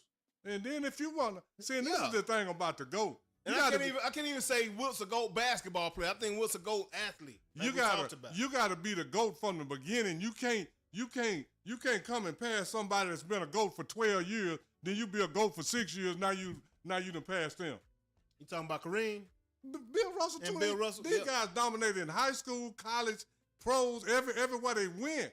They dominated. So when did you pass them? I think, but yeah. That's all I'm saying. We're talking about solely as a player though, rings. As a player rings. Player or rings, yeah. Yeah. No, I'm saying like Kareem got 6 too. Rings obtained as a player because I think Phil Jackson got like 16 rings or something like that at this point or something. Crazy. 13 rings, something like that. And I'm saying it like this. I'm not even sure he still got more than Bill Russell because Bill Russell got a couple as a coach. Yeah. Oh, does he? Yeah. Oh, wow. And then this whole thing. And Magic got quite a few too now. A couple of years, Bill Russell got 2 rings because he was a player and the coach. I think Magic. So if you want to count that, he won the championship when he was playing the coach. Ain't that 2 rings in 1 year? Yeah. You the coach and the player? So Bill Russell got at least 13, 14 rings. Yeah. And then when you start talking about that boy was a player coach? Yes. When they won the title. Man, when we talking coach, we talking what? Assistant coach? Or head coach? Bill Russell was the head coach? Do we know any assistant coaches' names right now? No. We only know that when they say the coach, when they say Phil Jackson was the coach, was he the assistant? No, he was the head coach and the starting center, and they won the championship. Come on, man. Come on, man. Stop all that. That's crazy. So that's 2 rings in 1 year. All right, so that changes a whole lot. Bill Russell was the head coach and a player? Yes. I thought you knew that, J.A. The head coach and a player. He got to assess the game, sub people in and out, and then still play and coach the game while he on the court. Am I the only one that didn't know that? Am I the only one that didn't know that Bill Russell was the head coach? Y'all don't know that, man. Y'all the only one. Ryan, what's going down there, Few? What's going down, baby? Tell. What's up, nephew? nephew? Said I'm wrong on this one. I don't even know which one I'm talking about. LeBron didn't start, and he went 10 finals. Yep. As a father, Stephen A. wrong. LeBron in the NBA. You got the goals. What's going down, Trip? What's up? What's going down, Trip? Man, we've been looking for you, Trip. Hey, Trip hitting them with that heat, baby. Yeah, Trip came with that heat. Trip providing that heat, baby. Yeah. Let's go. You know what I'm saying? Sir. Hey, we ain't dropped it yet. That's just a little teaser. Hey. If y'all didn't hear the little teaser, this shout out Trip the Ghost for this teaser right here. You know, we got a whole situation coming. You know, it's all about constant improvement, baby. Let's go. Shout out, Trip. Let's go. Hey, I want. Nothing wrong, but Bronny in the NBA comes with it. Bron doing it in the middle of the game week. Yeah. When does Bronny stand up for himself, though? Yeah, when does Bronny step up? No, yeah. I mean, all that. Like I said, all that was just weak stuff. And then Stephen A. talking way more noise on the couch than he did in LeBron face. Yeah, that's week 2. Weak, man. That's week 2. So, you know, it was all week. It was all week, yeah. Yeah, LeBron should have never said nothing, you know. Yeah, but anyway, nephew, I need you to do me a favor right quick. Look up and see how many times Bill Russell was a player and head coach. Did y'all know Bill Russell was the head coach? I did not know it. Yeah, and I think he did it twice, but I know for sure he did it once. It's a possibility he could have did it twice. That's crazy, bro. Oh, yeah. Bill didn't win as a coach. He was a head coach, though. I heard of it.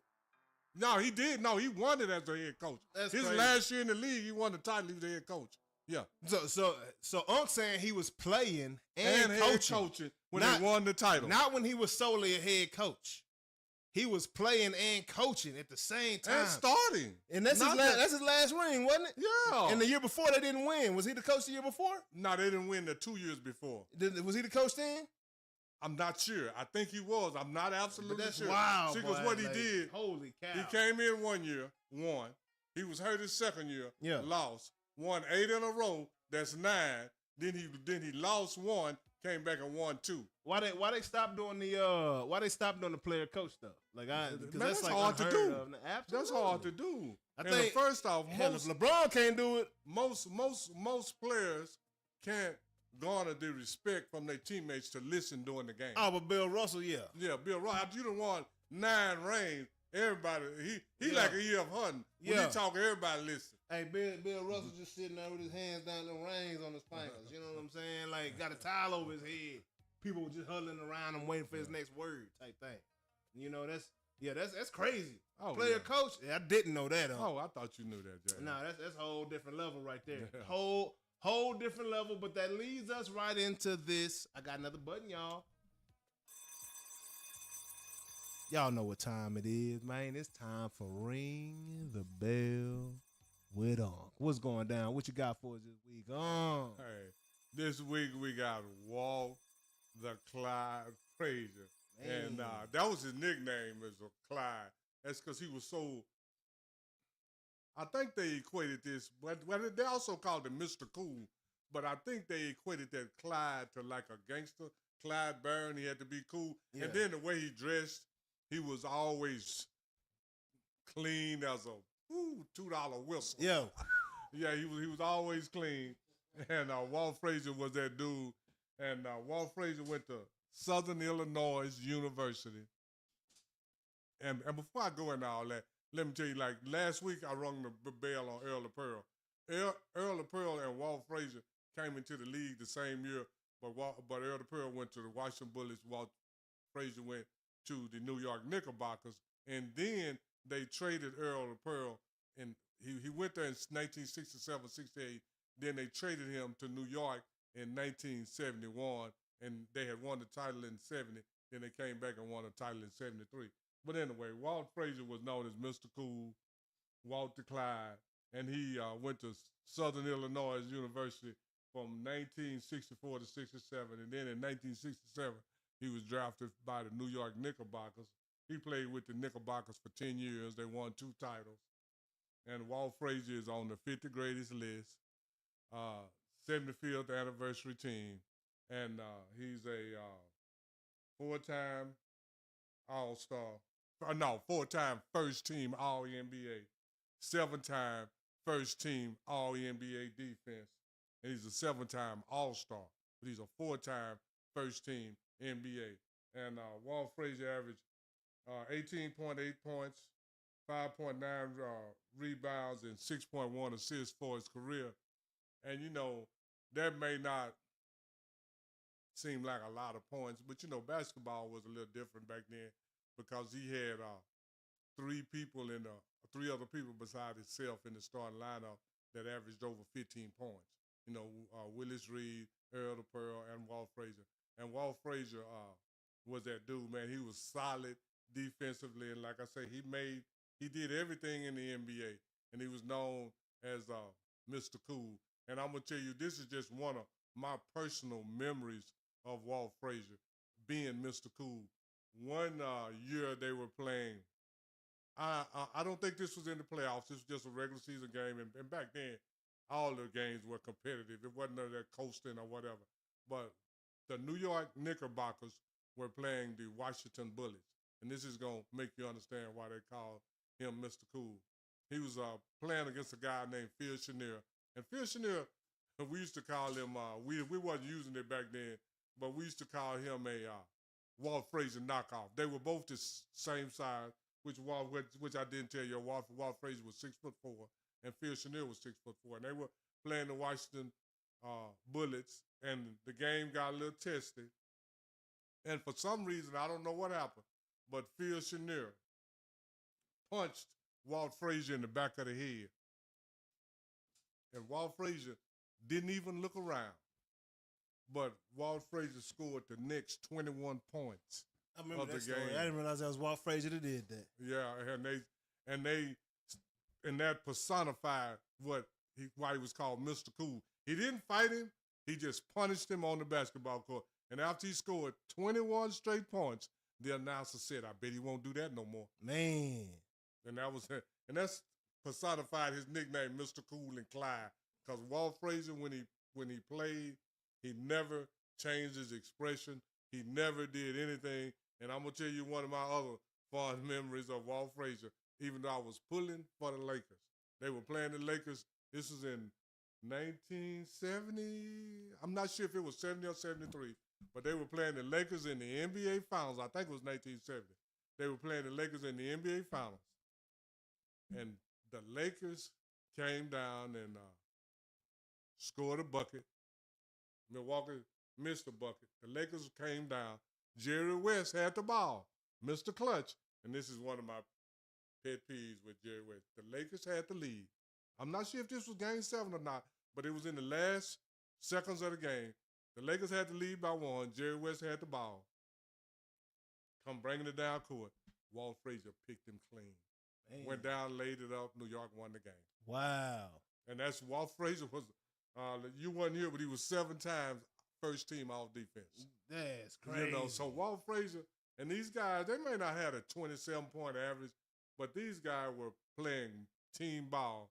And this just lets you know that he could score when he wanted to. When Phil Chenier hit him in the back of the head, he scored 21 straight points. So he could score at will. But why would you do that when you got Earl the Pearl Monroe? You have Willis Reed. You have Dave the Butcher. And you have Senator Bill Bradley. Man. In your starting lineup. Senator Bill Bradley. Yeah. So these guys would neck up. These guys know know how to win. Yes, sir. These guys know how to win. Yes, sir. And, like I said, Walt Frazier was that dude. He did it. Like I said, he did everything in the NBA.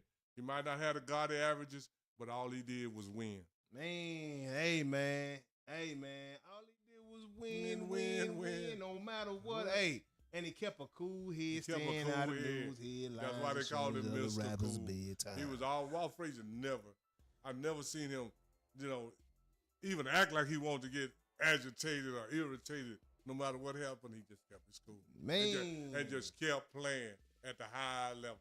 Hey, it's been good for me to watch Walt Frazier because I was known to have a hot head. Wasn't that you hit me in the back of the head? It's 2 more coming at you, dog. About 10 more coming at you, dog, because I feel threatened at that point. So it's your life or mine. You know what I'm saying? But I'm the guy thrown out of several basketball games. Yeah. Shut the gym down. Not only did I get thrown out, no more games today. Everybody that leaves. Is ring the bell with Yeah. That's how we gonna ring the bell this week, man. Yeah, Walter Clyde, yes, Mr. Cool Frazier. That was beautiful right there, man. Yeah. I love it, man. Every week, man. That's when I say bridge the gap. That's what I talk about. That's what I mean. We come over here to bridge the gap, man.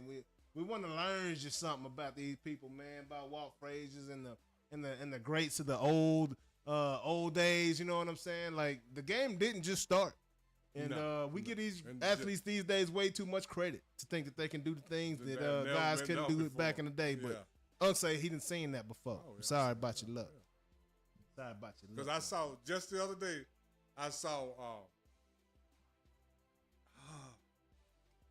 somebody telling Charles Barkley that they ain't never seen nothing like Wemby before. Oh, you ain't never seen nothing like this before. And I was like, Ralph Sampson was 7'4".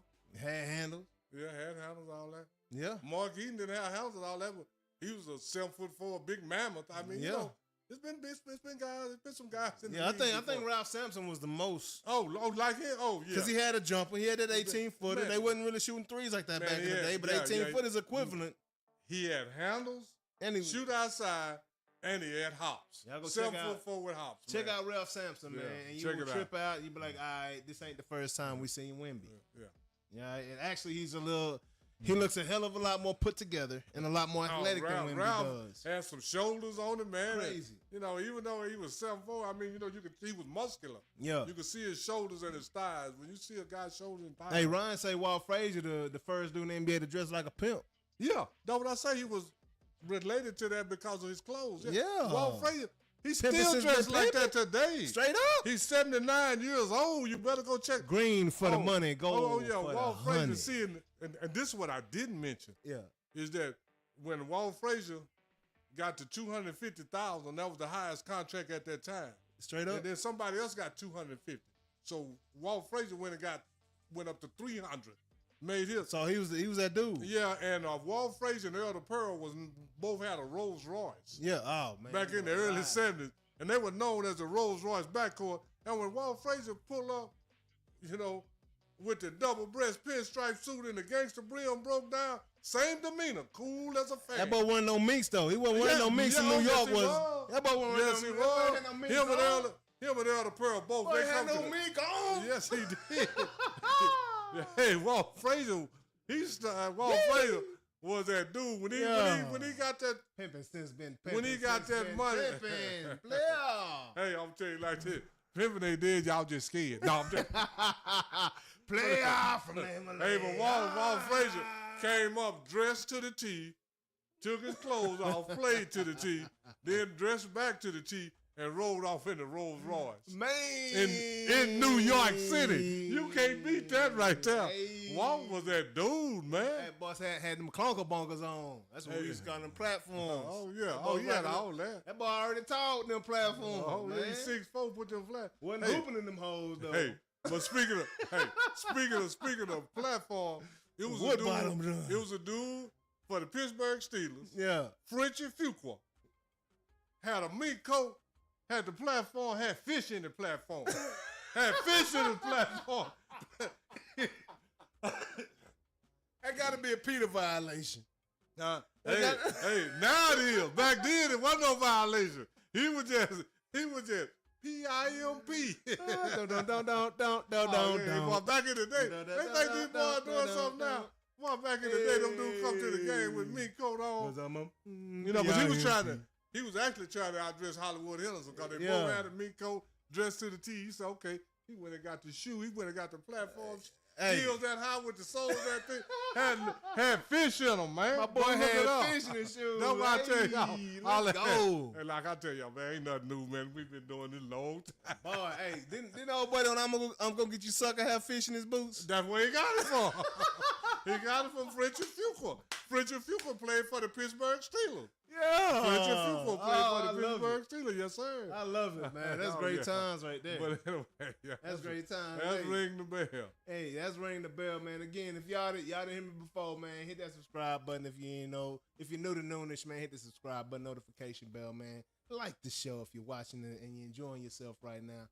You know, what else can they do? Subscribe, like, and share. You can share that bad boy and too. Then hit that notification bell. And we got the memberships, man. We got the super chats open, man. Y'all can support us, man, so we can keep coming with this good info, good entertainment, man. We enjoy ourselves. We're here every Wednesday sometime around noon, man. Loving it, man. Hey, y'all tap that screen. If you're out there, no matter what platform you're on, man, tap your screen, man. You know, show us the love. Let the people know, you know, that you like what we do, man, so they can share us with more people, bro. That's how we get down over here, bro. But ring the bell. That's it for ring the bell. Moving along. Track news. You know, when it comes to track, I'm going to talk to you now. Oh, yeah. I'm going to talk to you. You know I'm going to tell you the truth. Because I know, you're going to tell you the truth. And I know you know what I'm going to talk about.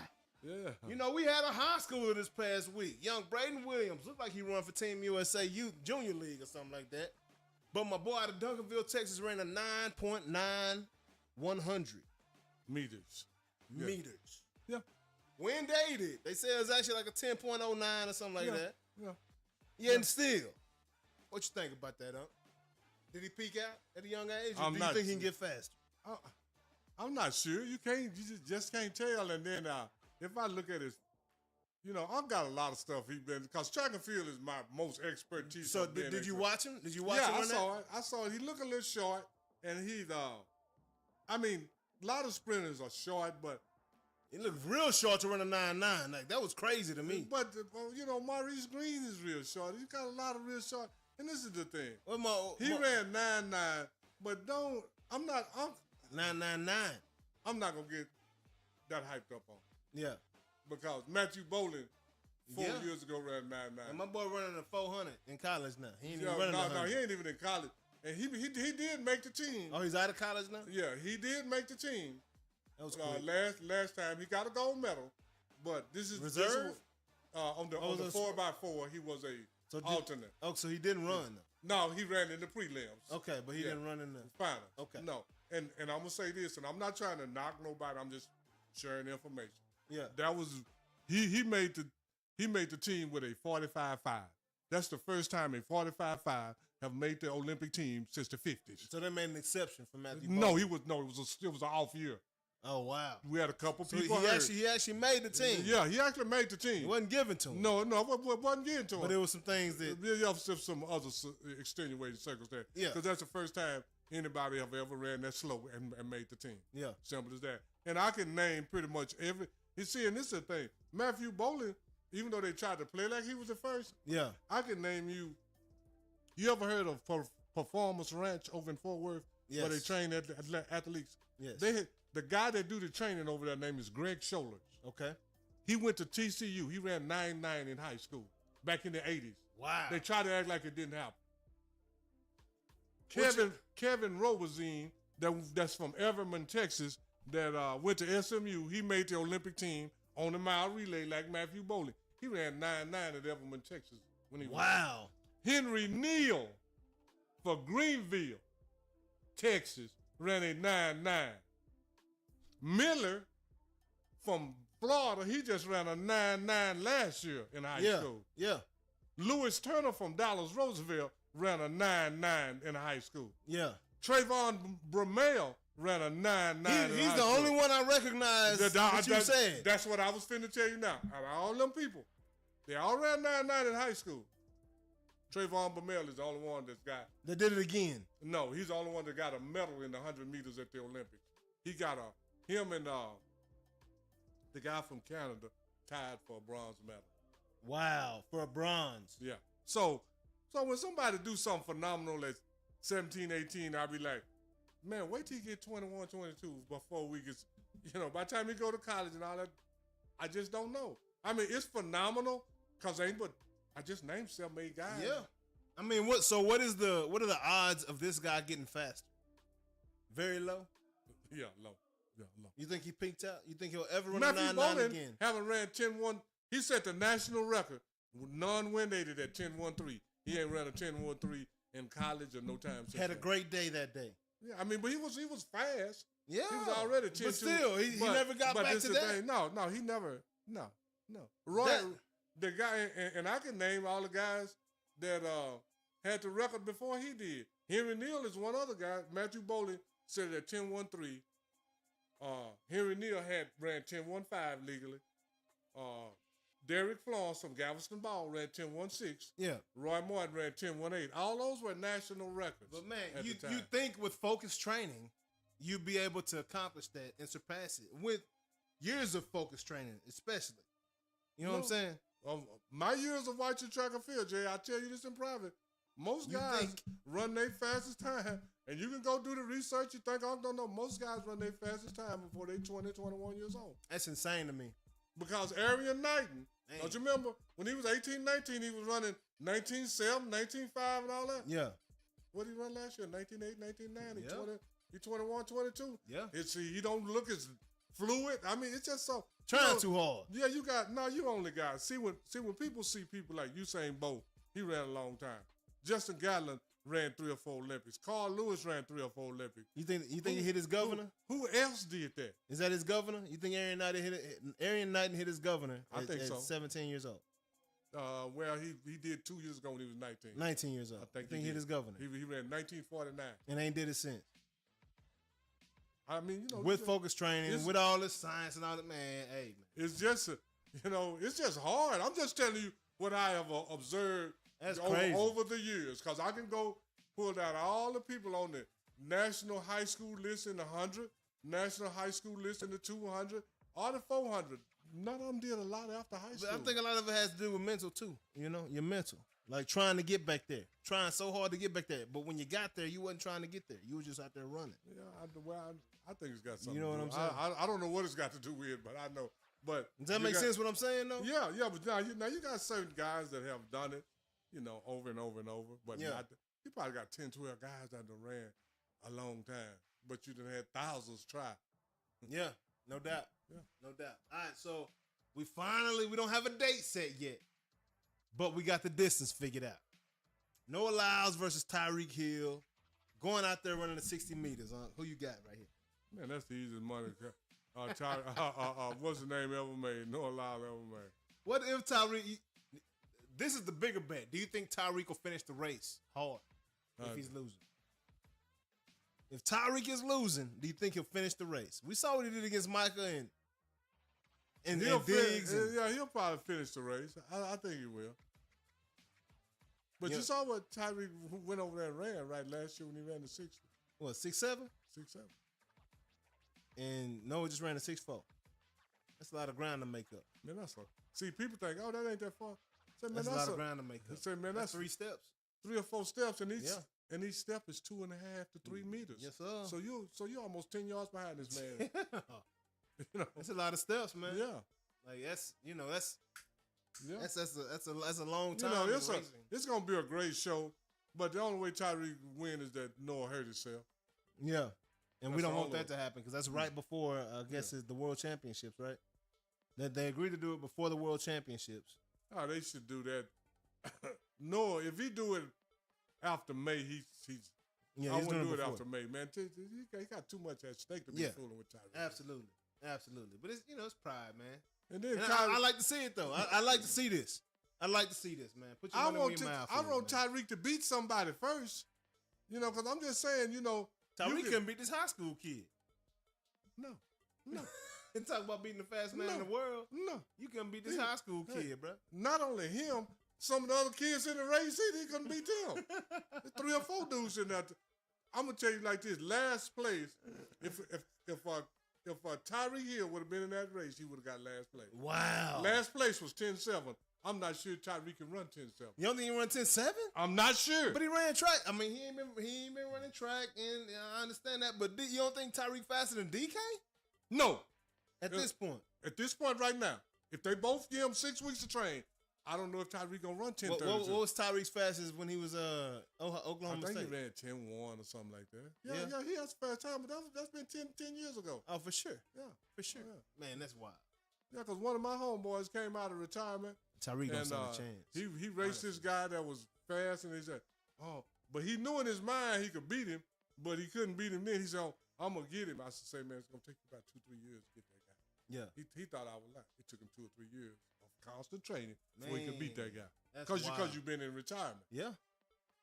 Yeah. Hey. It take Tyreek 2-3 years.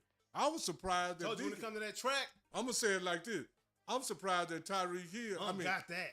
I'm surprised that DK Metcalf ran 10:32. I was surprised when he did that. Yeah. And he got beat too. And he got dead last against some guys that wasn't even. Don't even know who they are. Thank you. Don't even know who they. Who are you? What are those?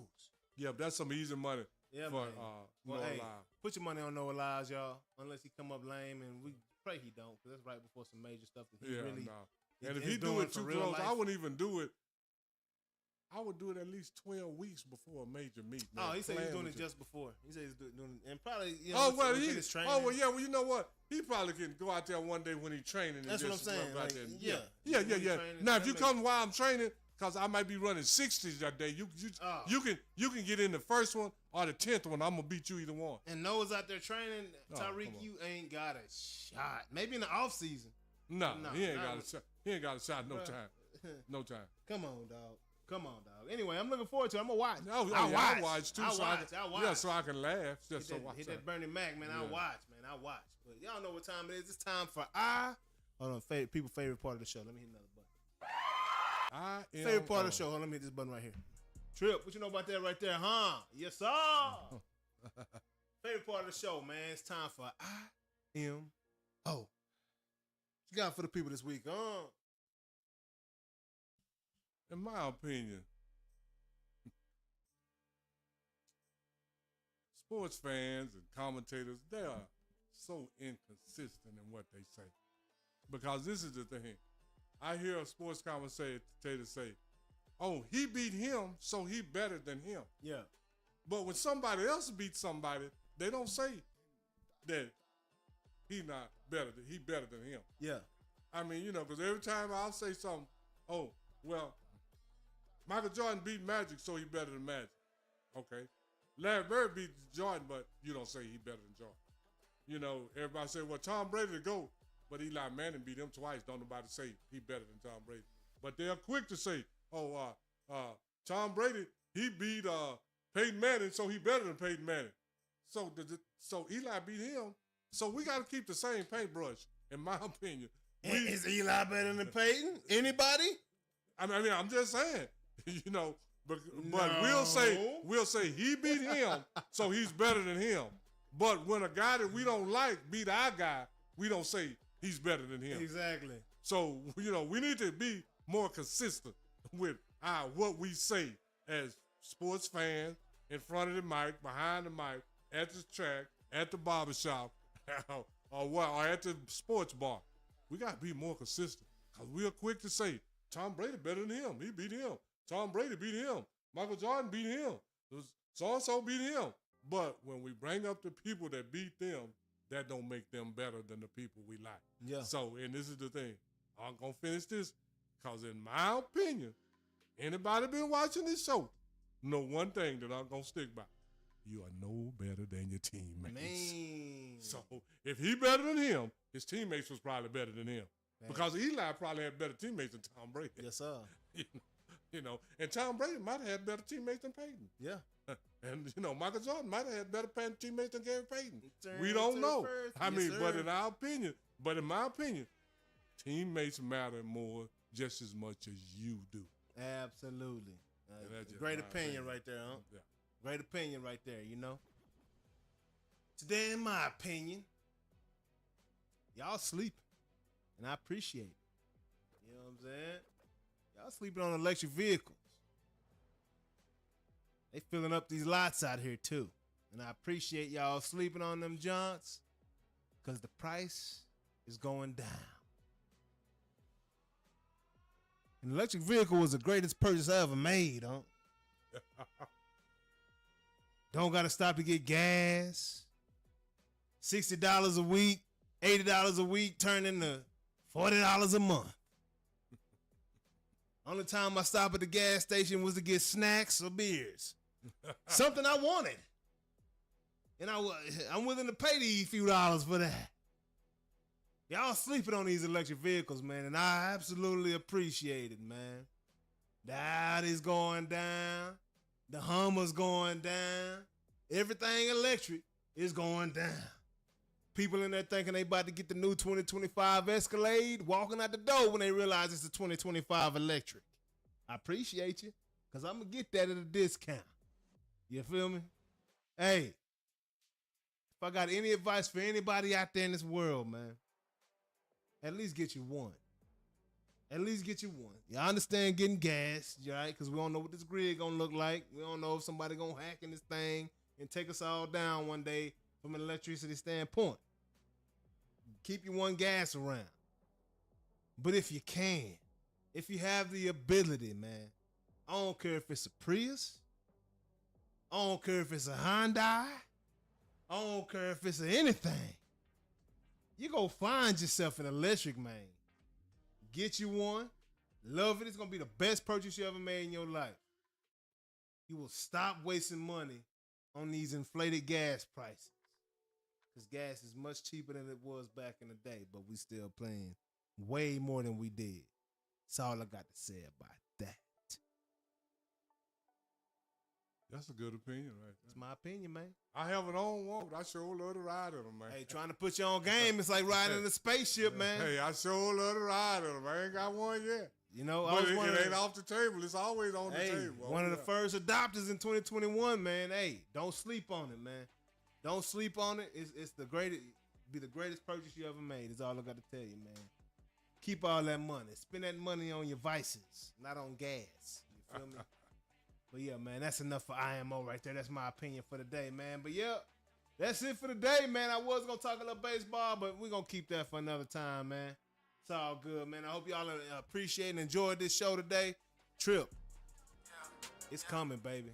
It's coming. Yeah. It ain't here yet, but it's on the way. But we giving a little teasers real quick.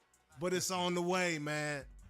We got something special being tapped in. You know, we got to come correct when we bring it. But appreciate that, Trip. You got something in the mailbox coming your way.